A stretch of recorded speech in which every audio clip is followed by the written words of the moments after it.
Bonsoir Svaru, je suis si heureuse d'être ici avec toi à nouveau, et je suis heureuse de pouvoir aborder avec toi le thème du karma. C'est important. Pour ce que j'en ai compris, tes croyances à ce sujet permettent de reprendre son pouvoir personnel, et j'adorerais partager cela avec les gens. Nous allons approfondir ce sujet si tu veux bien. Bonsoir Goshia. Et oui, c'est l'un des sujets les plus importants à partager. Ma conception du karma est différente, non seulement du concept tel qu'il est compris et accepté sur Terre, mais également du concept de karma que d'autres espèces, comme les Andromédiens, ont ou utilisent et acceptent. Ces derniers, comme de nombreuses autres races stellaires, ont très peur du karma, comme de quelque chose que l'on génère et auquel on ne peut pas échapper, comme une réaction inéluctable à l'une de nos actions. Le karma est vu comme une imbrication ou le résultat d'une connexion à quelque chose, à une action, à une personne et même à une pensée. C'est pour cela que de nombreuses races stellaires ne veulent pas s'impliquer dans les affaires de la Terre, par peur de générer du karma, car les problèmes de la Terre deviendront aussi les leurs. C'est pourquoi je dis qu'ils ont peur du karma. Mais personnellement, je ne crois pas à ce concept de devoir payer du karma. Je me différencie beaucoup des Andromédiens à ce sujet. À mon avis, cela ne fonctionne pas de cette façon. Il faut noter que le concept andromédien de karma est le même que celui que l'on trouve sur Terre et qui est accepté par le bouddhisme, le shintoïsme et l'hindouisme, entre autres, parce que les Andromédiens ont été là-bas et ont transmis leur culture dans ces pays. Pour moi, le karma fait partie du jeu de la matrice, que ce soit la matrice 3D ou la matrice plus grande de la 5D, c'est pareil. C'est comme de l'argent pour jouer, comme quand tu joues à un jeu de société, tu utilises de l'argent faux, mais il n'est valable que tant que tu joues. Si tu arrêtes de jouer le jeu, l'argent ne vaut plus rien.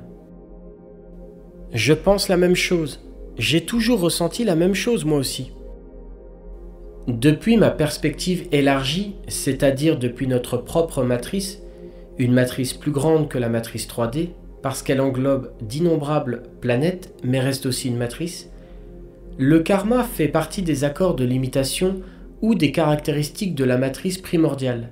Mais ce n'est valable qu'à l'intérieur de la matrice, et n'oublions pas que c'est toi et toi seul qui provoque ce qui t'arrive dans la vie. Le principe d'accepter le karma, son existence, son fonctionnement ou le fait d'avoir à le payer n'est qu'un choix que tu fais toi. Comme je l'ai dit précédemment, c'est comme l'argent du jeu Monopoly. Il n'a de valeur que tant que tu joues. Il ne vaut plus rien en dehors du jeu. Décider en tant qu'âme que tu dois te réincarner parce que tu as une dette karmique envers quelqu'un ou envers quoi que ce soit, c'est comme jouer au Monopoly. Puis arrêter de jouer et quand c'est fini, devoir encore payer quelque chose à quelqu'un. Tu veux continuer à jouer au Monopoly jusqu'à ce que tu sois payé, mais ça ne le sera jamais. Il y aura toujours quelque chose de nouveau. Ce que je veux dire, c'est que le karma, devoir le payer, se sentir coupable, c'est seulement un choix que tu fais. Et la plupart du temps, c'est une décision que tu prends parce que quelqu'un, les contrôleurs, les reptiliens, les archontes ou qui que ce soit d'autre, peuvent utiliser ce concept de karma pour te forcer à te réincarner. Mais finalement, c'est seulement toi qui décides de porter ton karma ou le concept de karma. C'est ton choix et seulement le tien. Pour te débarrasser de tout le karma, tu dois en premier lieu comprendre cela. Ensuite, tu dois lâcher prise. Pardonner aux autres et surtout te pardonner à toi-même. Ça, c'est surtout si tu as l'intention de ne pas revenir, de ne plus te réincarner, du moins sur la planète Terre. De plus, pour comprendre cela, tu dois savoir qu'il n'y a pas de mal ou de bien, que c'est seulement ce que toi, tu fais des choses. Je le répète, c'est un choix, mais tous les concepts se basent à partir de ton propre point de vue et de tes expériences. Et le concept de bien et de mal est relatif uniquement à l'observateur. Il n'y a ni bien ni mal en tant que tel. De toute façon, ce qu'il faut retenir de tout cela, c'est qu'il s'agit d'un conflit d'intérêts, c'est tout. Et cela nous ramène à nouveau à la dualité. En résumé, pour t'échapper de la matrice, tu dois transcender la dualité. Donc la raison pour laquelle les âmes choisissent de revenir, c'est parce qu'elles croient qu'elles ont encore quelque chose à résoudre, c'est ça ? Oui, parce que nous croyons que nous n'avons pas bien fait quelque chose, ou que nous voulons revenir pour essayer de mieux faire la prochaine fois. Ça aussi c'est lié au karma et au fait de devoir le payer. Nous devons transcender ce système de croyance pour avancer. Nous devons réaliser que nous faisons de notre mieux et que jamais nous ne ferons tout bien. Nous devons essayer de comprendre que nous devons pardonner aux autres et le plus important, que nous devons nous pardonner à nous-mêmes. Nous tous devons faire de notre mieux dans la vie et ne pas nous attacher aux regrets de choses que nous aurions dû faire ou que nous pourrions essayer de faire à nouveau. Et nous ne pouvons le faire pour personne d'autre.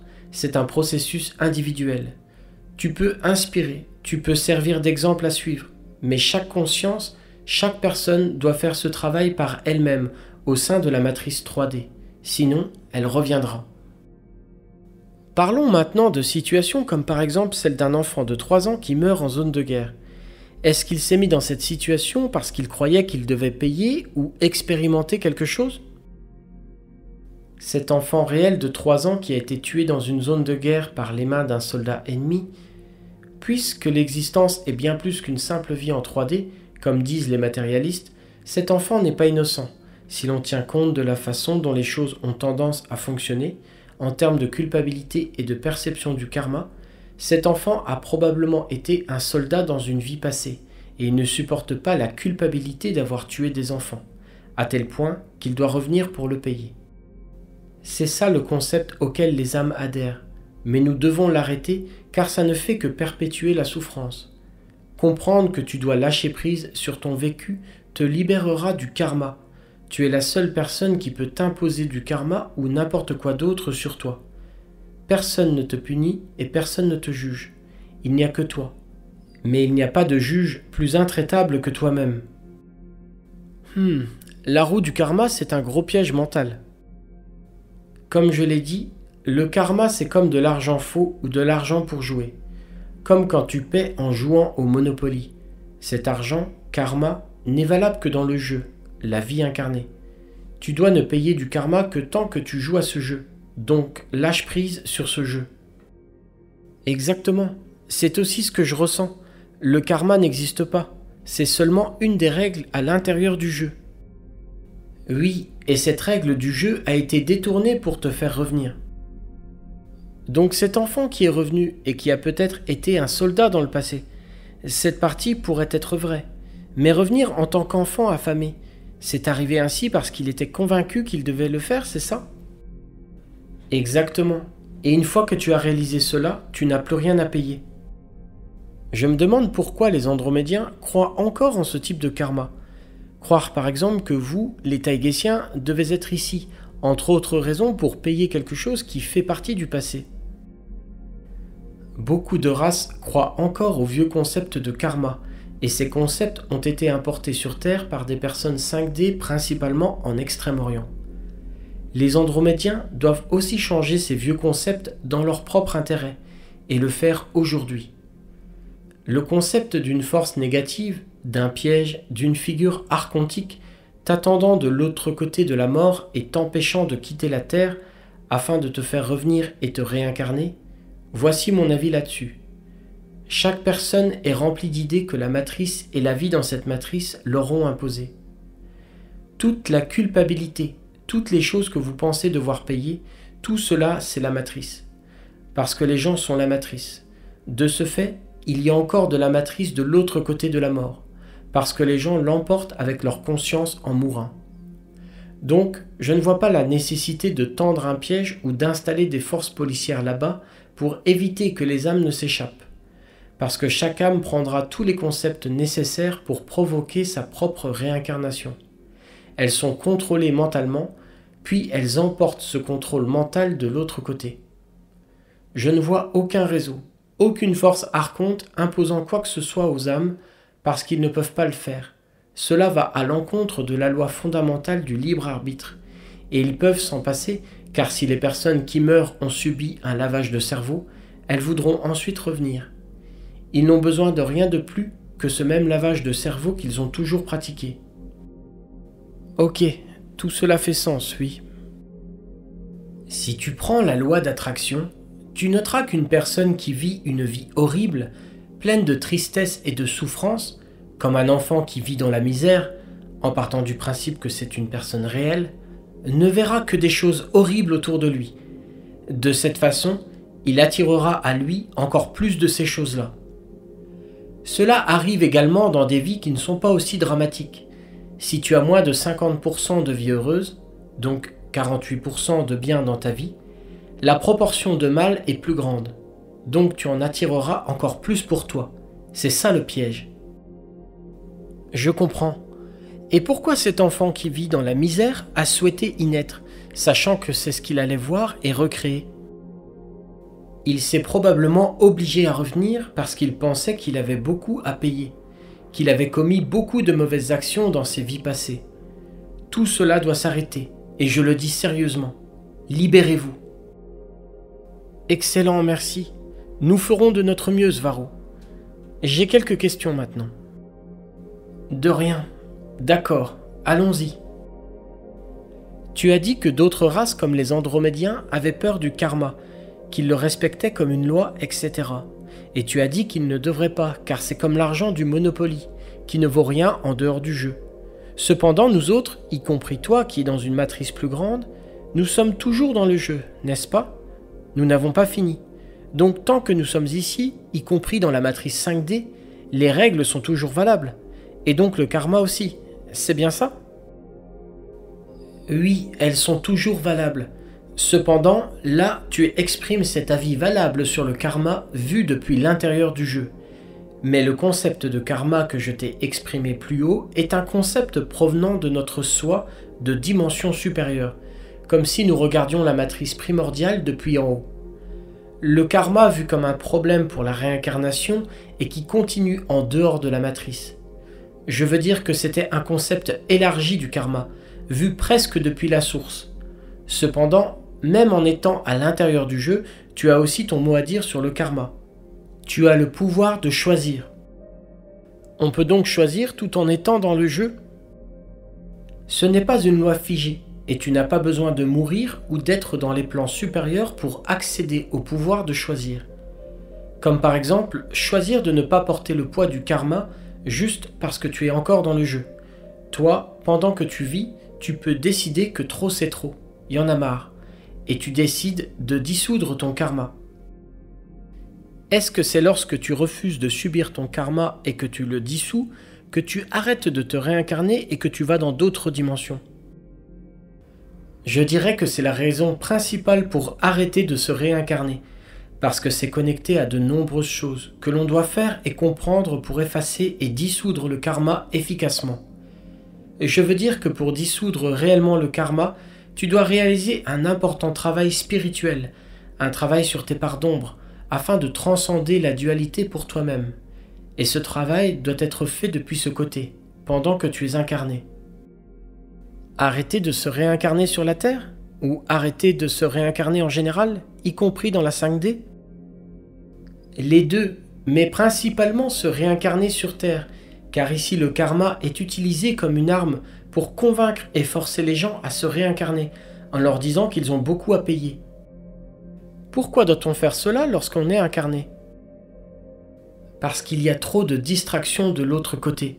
Tu es trop heureux et trop content d'être libéré de toute contrainte physique pour en plus te préoccuper du karma. Cependant, tu reviens pour de nombreuses raisons, et parce que, en ce qui concerne la Terre, quand tu meurs et que tu n'as pas les idées claires dans ton esprit, tu peux être facilement convaincu de revenir. Quand tu meurs, tu es toujours toi-même. Tu es toujours tes idées et tes valeurs. Il y a aussi une matrice de l'autre côté, donc tu es seulement à un niveau plus élevé. Mais ton faux argent karmique est toujours valable là-bas, dans l'entre-deux-vie. Mais il est toujours valable, car même mort, tu continues à jouer au jeu. C'est pourquoi tu dois avoir une intention très claire avant de mourir, et dire « Je ne veux plus jouer ce jeu, je veux retourner à la source ou jouer à un autre jeu d'incarnation sur une autre planète. » Mais ce que tu veux doit être très clair dans ta tête, et tu dois l'imposer à celui que tu rencontreras se présentant comme un ange gardien de l'autre côté, et qui voudra t'obliger à revenir.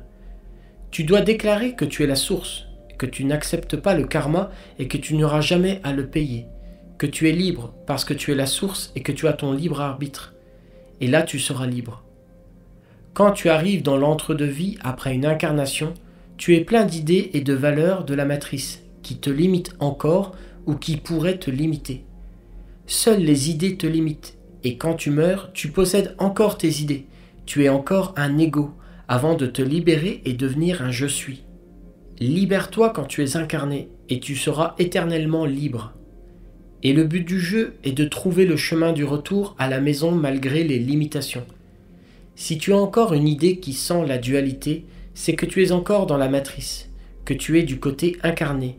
Tu auras toujours des idées, certes, mais tente au moins de les minimiser. Ou de comprendre que tu dois avoir une certaine schizophrénie pour pouvoir penser comme un être de lumière des royaumes supérieurs, tout en fonctionnant comme une personne incarnée avec tous les rôles à jouer, etc. Vous luttez contre les reptiliens, vous êtes leur némésis, donc vous avez aussi une certaine forme de dualité, n'est-ce pas? Oui, c'est la schizophrénie dont je t'ai parlé. Oui, je crois que moi aussi j'ai cette schizophrénie. Je me sens comme un être d'énergie dissoute et en même temps comme une personne consciente des rôles que je joue dans le jeu. C'est comme si j'étais consciente de mes deux identités qui fonctionnent en même temps. Et d'une certaine manière, c'est possible d'être les deux. D'une certaine façon, je sens que je suis en harmonie avec les deux. Oui, c'est pareil pour moi. Tu peux être les deux. C'est ce que je ressens moi aussi. Je suis un être de lumière et une femme. Ok, revenons-en au karma. C'est donc un concept qui fut importé par les Andromédiens. Oui, il a été semé par les Andromédiens. C'est pourquoi il leur ressemble tant. Le concept actuel est très ancien. Il a sûrement plus d'1 million d'années, d'un point de vue linéaire, bien qu'il soit impossible de confirmer ce temps. Mais les Taïgésiens ont une autre façon de voir le karma, et c'est celle que je t'ai donnée, celle où tu contrôles et où tu n'es pas victime, à l'opposé du modèle d'Andromède. Le karma signifie tout simplement mouvement, comme les choses que tu as faites jusqu'à présent, un peu comme les mouvements sur ta carte bancaire, et la façon dont tu l'interprètes, en bien ou en mal, ne dépend réellement que de toi. Et d'où les Andromédiens ont-ils tiré leur concept? Je ne sais pas. J'ose penser que ce sont eux qui l'ont développé. Le modèle du karma andromédien est le plus répandu et utilisé dans la galaxie. Ils sont en 5D, eux aussi? Oui, ils sont en 5D. Leur vaisseau est garé juste à côté du nôtre. Ils ont développé le concept de karma, mais sur Terre, ils l'ont adapté à la 3D en y incluant d'autres choses qui l'ont rendu encore plus compliqué.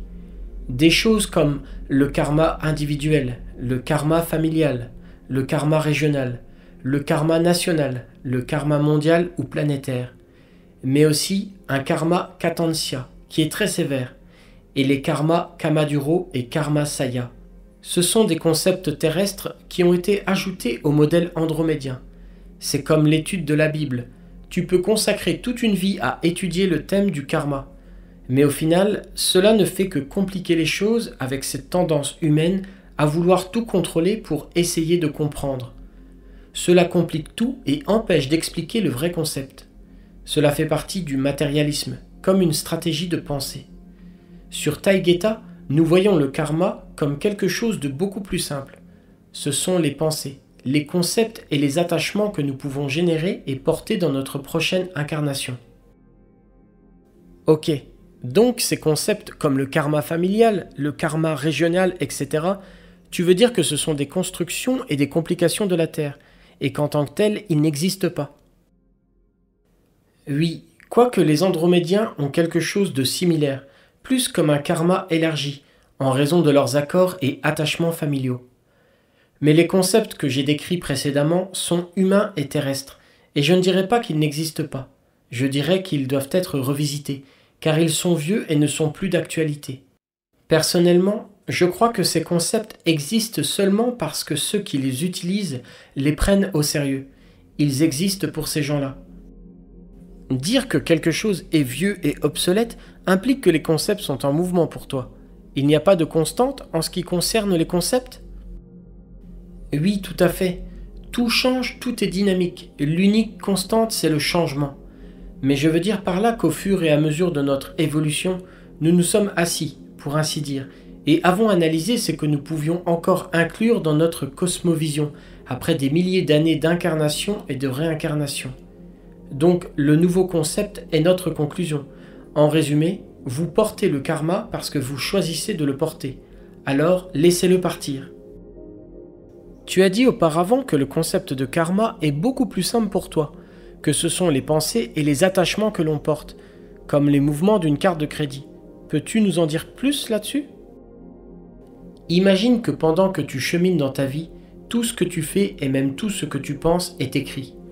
De plus, la matrice 3D lira tes mouvements et intentions au fur et à mesure que tu avances dans ta vie au quotidien, de telle sorte qu'elle te renverra ce que tu désires en fonction de là où tu portes ton attention et ta concentration.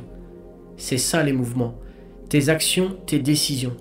Et c'est également vu comme une relation de cause à effet, c'est-à-dire qu'en fonction du mouvement ou de la décision que tu prendras, cela donnera un résultat différent. Par ailleurs, il y a tant de manières de définir le karma, que ce qui est réel pour l'un ne le sera pas pour un autre. En tant que système de cause à effet, dans ce sens, oui, c'est réel. C'est ce qui fait marcher la matrice, la façon dont elle te lie et te renvoie ce sur quoi tu te focalises. Si le karma est seulement des ondes de nos actions, nous pouvons dissoudre ces ondes, les effets de la cause, car les ondes ne sont-elles pas solubles ? Ces ondes sont dans ta tête. Oui, tu peux les dissoudre et les contrôler à volonté. Oui, parce que tu as dit que le karma, en tant que système de cause à effet, est réel. Cela m'a fait penser que les ondes ne peuvent pas être dissoutes, qu'à chaque action, il y a toujours une réaction en retour, comme une loi.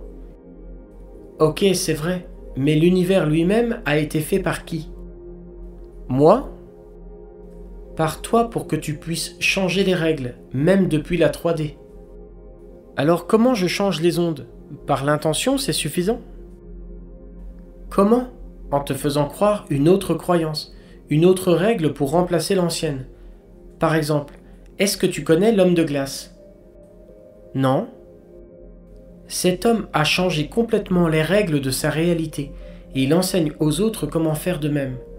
Ce qu'il réussit à faire est irréel, littéralement impossible selon les règles de la matrice 3D.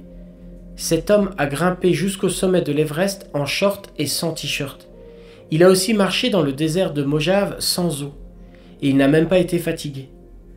D'autres personnes peuvent faire d'autres choses, comme boire du poison ou marcher à travers le feu.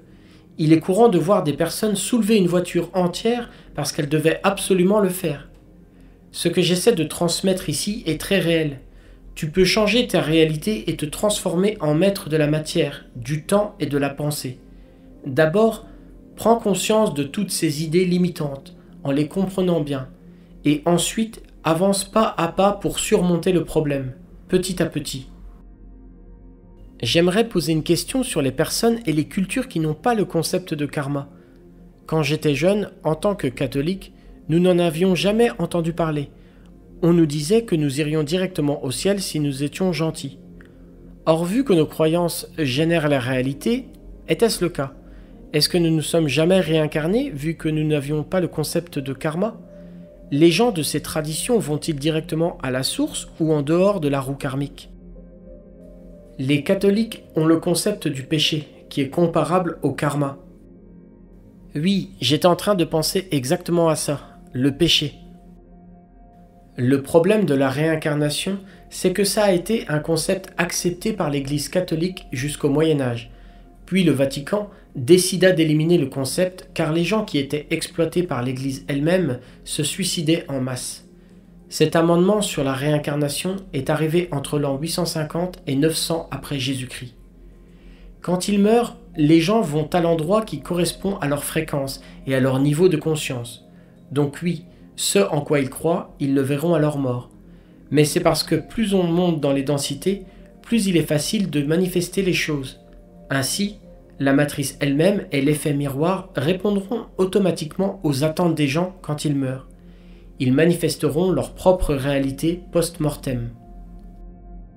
Dans le cas des catholiques qui ne croient pas en la réincarnation, il faut d'abord noter que seuls quelques catholiques excluent réellement la réincarnation, car elle est tellement évidente même en 3D. Mais ceux qui n'y croient vraiment pas manifesteront d'abord leurs attentes, Puis les agents du système, les archontes, s'approcheront d'eux et leur offriront l'opportunité de racheter leur péché avec une autre incarnation, ou bien ils subiront le feu de l'enfer éternel. Les pauvres âmes manipulées se réincarneront volontairement. Comme tu peux le voir, il y a encore une matrice de l'autre côté, donc tu dois te concentrer et exprimer une intention claire de sortir de la matrice et de retourner à la source, pour pouvoir t'échapper. Ceci est mon message, mon intention et mon travail actuel. Qu'est-ce qui se passe avec les personnes qui n'ont aucun concept? S'il n'y a pas de karma, pas de péché. Et si elles sont réelles et simplement endormies? Où iront-elles après la mort? Puisque ce sont nos croyances qui déterminent l'endroit où nous allons, elles ne resteront pas enfermées dans la roue karmique ni dans leurs péchés, puisqu'elles n'y croient pas. Pas plus qu'elles seront manipulées par les archontes. Alors qu'est-ce qui leur arrivera après leur mort? Si elles croient réellement qu'elles sont libres, alors elles le sont. Elles sont la source et elles retourneront à la source, où elles décideront si elles se réincarnent, où et quand.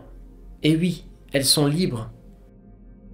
Donc, d'une certaine façon, il vaut mieux être une personne réelle, athée et endormie, que naître avec une quelconque religion. Oui, quant aux récents starseeds, elles sont dotées d'une sorte de protection en téflon pour éviter le karma, afin qu'elles puissent retourner à la maison.